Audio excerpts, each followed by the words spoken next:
In this video, I'm going to break down how we helped a finance client get an additional $40,000 in contracts from a little bit under $10,000 in ad spend. Now, I'm going to break down the exact structure that we used to get high quality leads coming in the funnel, how they were able to convert consistently into actual cash in the bank, and the three-phase system we used to make sure that this process worked. Now, you need to follow these exact 11 steps that I'm going to break down because each of them build upon each other. And if you get them in order and you execute each of them well, you have a powerful lead generation machine on your hands. Now, you can apply this to any niche. This is not just the finance niche. And if you're new to the channel, please like and subscribe. That really helps us grow and reach a bigger audience. Just to give you a bit of context, we've worked with over 700 clients, transitioning them from outdated marketing practices to using the latest online and AI strategies. So with that in mind, let's jump into the content. All right, so this is the process that we used to take the finance client that we're working with just in the last couple of months to just around $40,000 cash collected with a little under in 10K ad spend. So it's a 4x return on ad spend, which is really strong.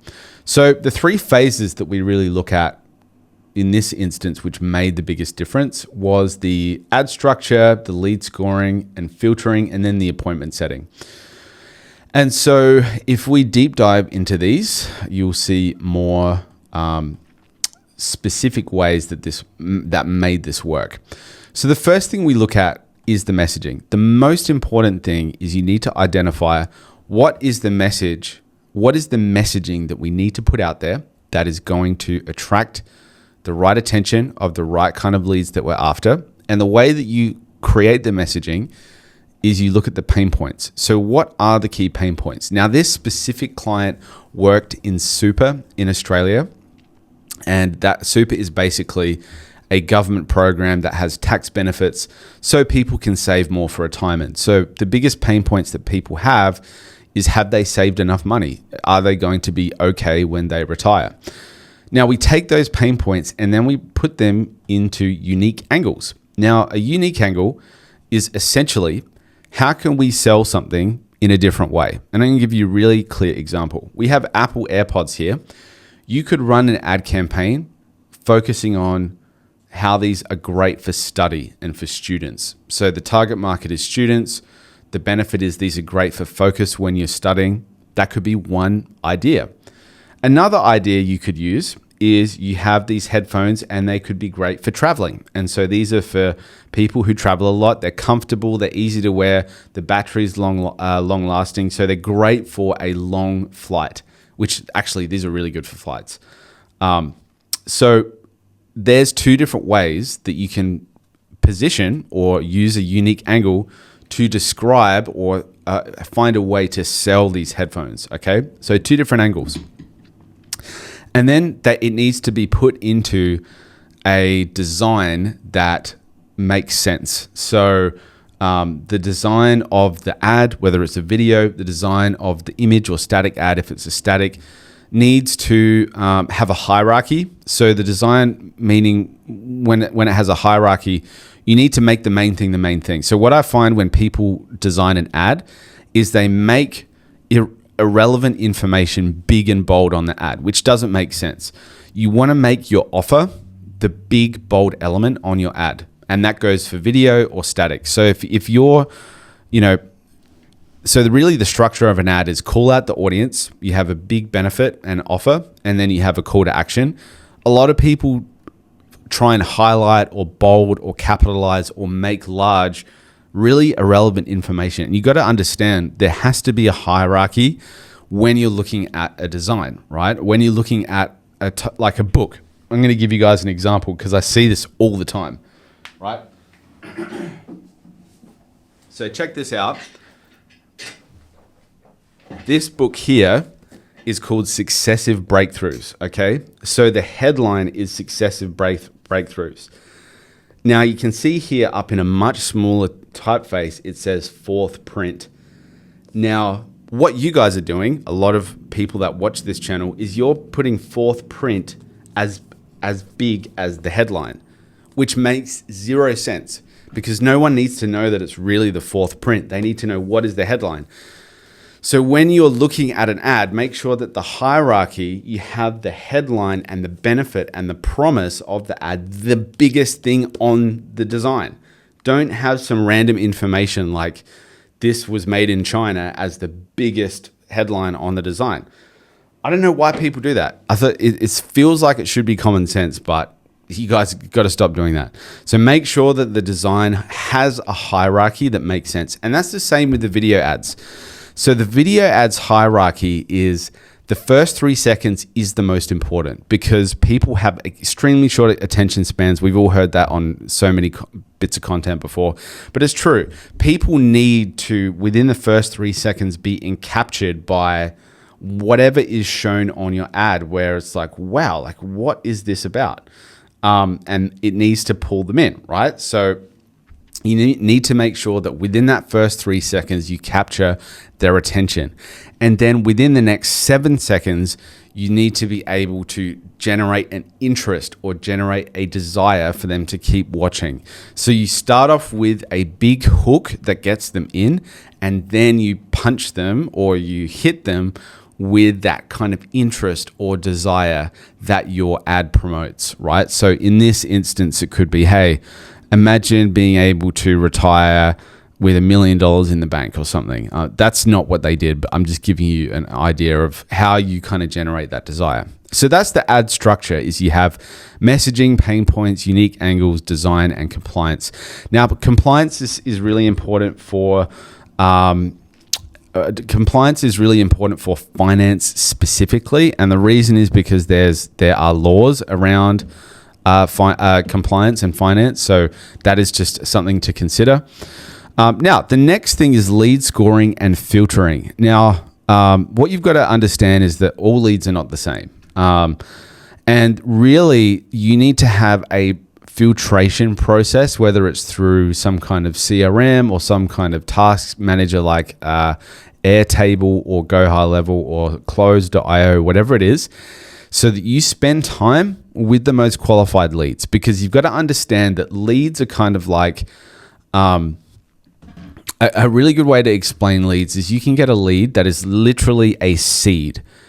And a seed is not ready to close or become a client until it's grown into a plant. And so what that means is you need to nurture that seed until it's ready to become a plant. So what people expect is they expect every lead to be like a plant that's ready to harvest, or to be like a crop that's ready to harvest. It doesn't work like that. And so what's going to happen is you're going to have a certain percentage of leads that are ready to harvest that you can pull up and use, and they become a client. You're going to have a certain number of leads that need to be planted and actually nurtured. And then there are going to be leads that are just not fully grown yet. They're not really ready to work with you. So your job through this process of lead scoring and filtering is you need to establish where they are in the journey so that you can, respond to them appropriately.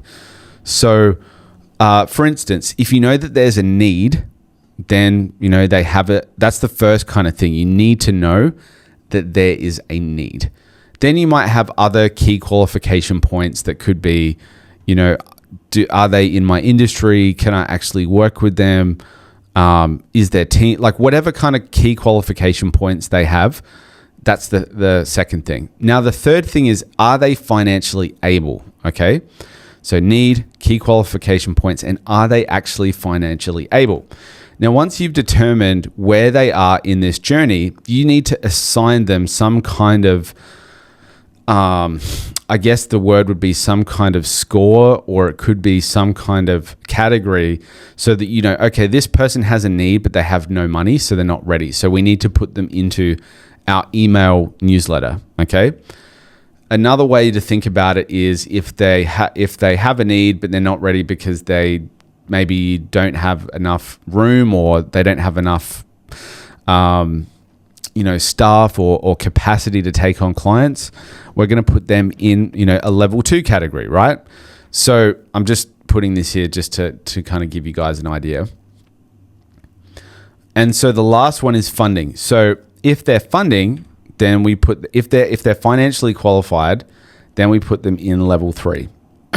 Now, what we need to do anytime where anything in business, right, is we need to look at 3 things. We need to look at what's the short-term goal, what's the midterm goal, what's the long-term goal. So what are we doing today? What are we doing this week? What are we doing this month? What are we doing this quarter? What are we doing this year, right? So you need to have you can't just do everything right now.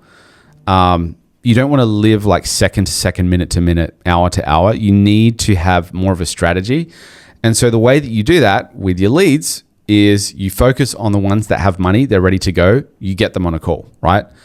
Then you work on the ones that are a little bit more grown, there's a little bit more substance to them, you can nurture them. So you have a conversation, hey, how you doing?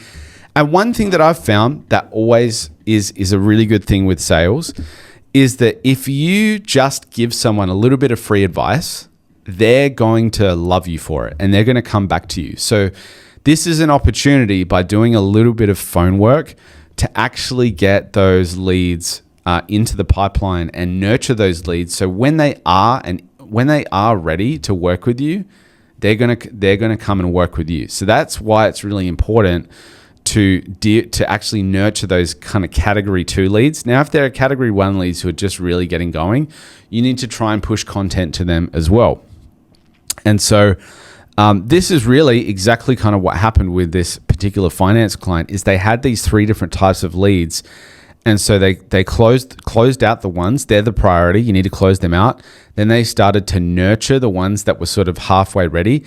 And then they also started to nurture the ones that were not ready yet at all, but they will be because they're now on the database. And one thing you got to understand is that when you're getting leads, you're generating a database, which is an asset that you can tap into at any time. So it's really key. Now, one thing is we need to actually convert these leads into money in the bank. So the way that we do that is we have this scoring system. So this could be, the simple way that you'd set up this scoring system is you have a survey. So you have like a WIS form, type form, on Go High Level, there's a survey where you're able to actually, qualify these leads. Where are they in the process and how can we, fix it?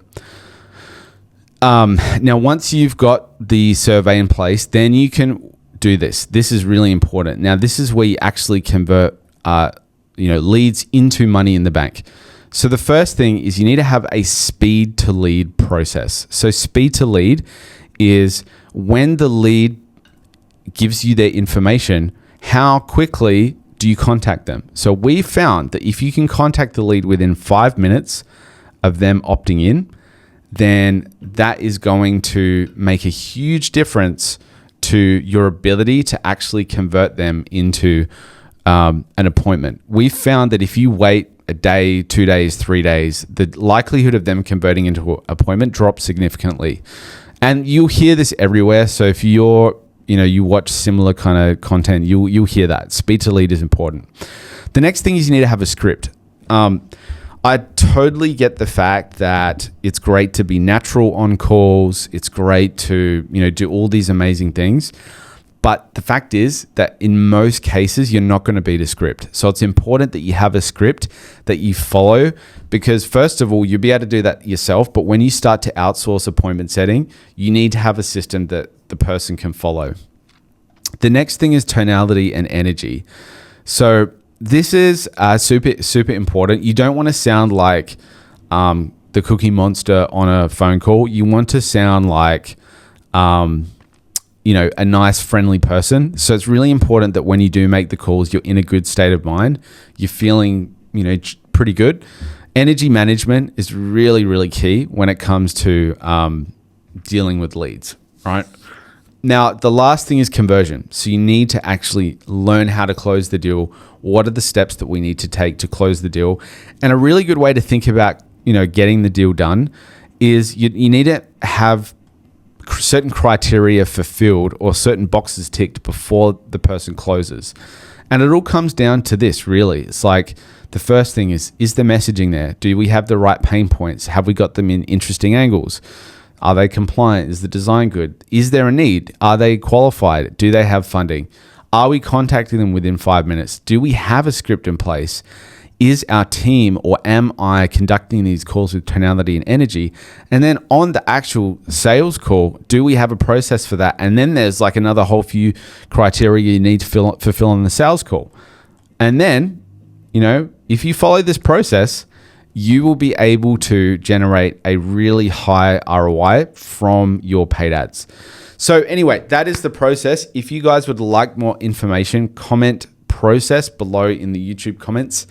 That is the exact strategy that we use to convert $10,000, a little bit under $10,000 into 40K. Thanks for watching, guys. We'll speak to you soon. Cheers.